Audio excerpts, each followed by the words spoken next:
Hi everyone, welcome to 10 minutes a day series. And आज अपने new chapter के साथ चैप्टर नंबर 18 हम स्टार्ट करने वाले हैं डील स्ट्रक्चरिंग का टॉपिक। अब बोल दो हमने प्रायर चैप्टर के अंदर क्या स्टडी किया कि कुछ ऐसी फर्म्स होंगी जो साथ में मर्ज करने वाली हैं, या फिर वो एक फर्म दूसरी फर्म को एक्वायर करेगी, टेक ओवर हो सकता है, या फिर हम डाइवेस्टिचर फॉलो कर सकते हैं। बट अगर हम बात करें जहां भी दो कंपनीज मर्ज करने वाली है या फिर एक्वायर करने वाली है, क्या वो चीज़ इतनी सिंपल हो जाएगी? नहीं। डेफिनेटली आपको बहुत सारी राइट्स एंड रिस्पॉन्सिबिलिटीज देखनी होंगी दोनों ही पार्टीज के कुछ ना कुछ गोल्स होंगे। एंड इवन आपको जो कंसीडरेशन पे करनी है उसका भी क्या टाइप होगा, कैसे आपको पे करनी है, किस फॉर्म में आप सामने वाली कंपनी को एक्वायर करने वाले हो, तो बहुत सारी चीजें आपको पहले देख के चलनी पड़ेंगी।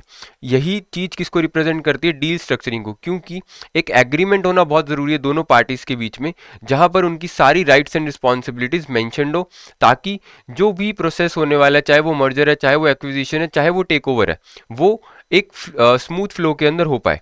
तो हम स्टडी करते हैं डील स्ट्रक्चरिंग क्या होता है।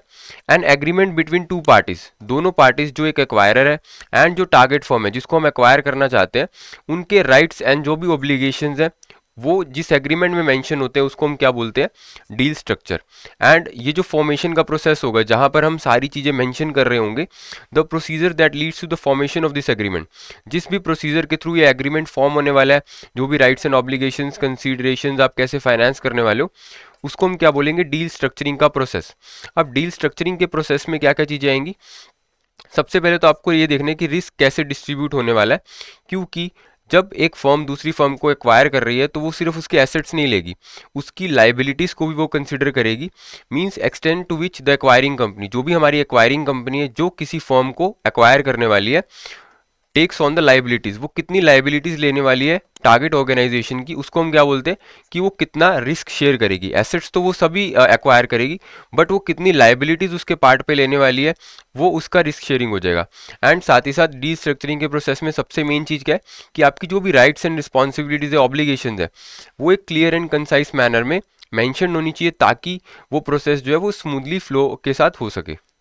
नेक्स्ट, अब एक ऑप्टिमल डील स्ट्रक्चर क्या होगा? ऑब्वियसली जहां पर राइट्स एंड ऑब्लिगेशंस एक क्लियर एंड कंसाइज मैनर में हो, ताकि जो गोल्स है पार्टीज के वो अचीव हो पाए।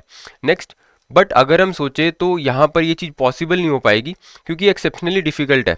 अगर आप डील स्ट्रक्चरिंग को देखो या फिर आप मर्जर एक्विजिशन को देखो, तो बहुत सारी पार्टीज हैं आपके पास, आपको अप्रूवल्स लेने पड़ेंगे, आपके पास टाइप्स ऑफ पेमेंट बहुत सारे हैं।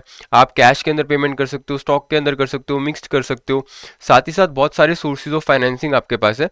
इसलिए ये प्रोसेस उतना भी स्मूथली नहीं हो पाता, बहुत सारी चीज़ें आपको देखनी पड़ती है, तो ये एक्सेप्शनली डिफिकल्ट हो जाता है। And choices made in one part of the transaction frequently have repercussions in other parts. अगर आप एक कंपनी के फेवर में बात कर रहे हो, राइट्स एंड ऑब्लिगेशन उसकी ले रहे हो, तो हो सकता है कि उसकी वजह से जो चीज़ आप किसी एक फर्म की एक्वायरर फर्म के फेवर में देख रहे हो, वो हो सकता है कि जो टारगेटेड फर्म है उसके लिए वो एज ए नेगेटिव पॉइंट काम करे। तो ये हमने देखा कि डील स्ट्रक्चर क्या होता है, डील स्ट्रक्चरिंग प्रोसेस क्या होता है, एंड अगर आपको एक ऑप्टिमल स्ट्रक्चर क्रिएट करना है तो किन किन बातों पे आपको ध्यान देना है।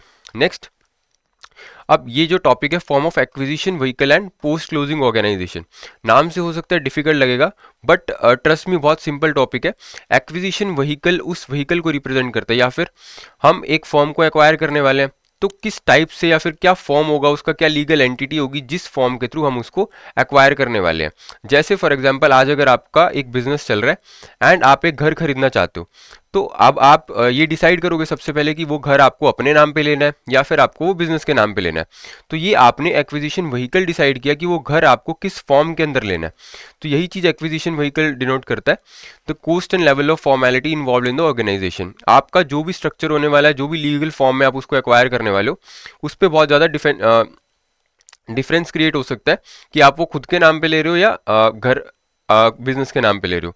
The ease with which ownership can be transferred, existence की बात हो सकती है, या फिर मैनेजरियल कंट्रोल। अगर आप घर अपने नाम पे लोगे तो हो सकता है कि आपको अलग फॉर्मेलिटीज हो, आपकी ओनरशिप खुद के नाम पे रहेगी, साथ ही साथ एग्जिस्टेंस तब तक रहेगा जब तक आप इस दुनिया के अंदर हो। बट बिजनेस तो हमेशा चलने वाला है। अगर आपने कोई घर बिजनेस के नाम पे लिया तो वो लाइफ टाइम तक चलता रहेगा।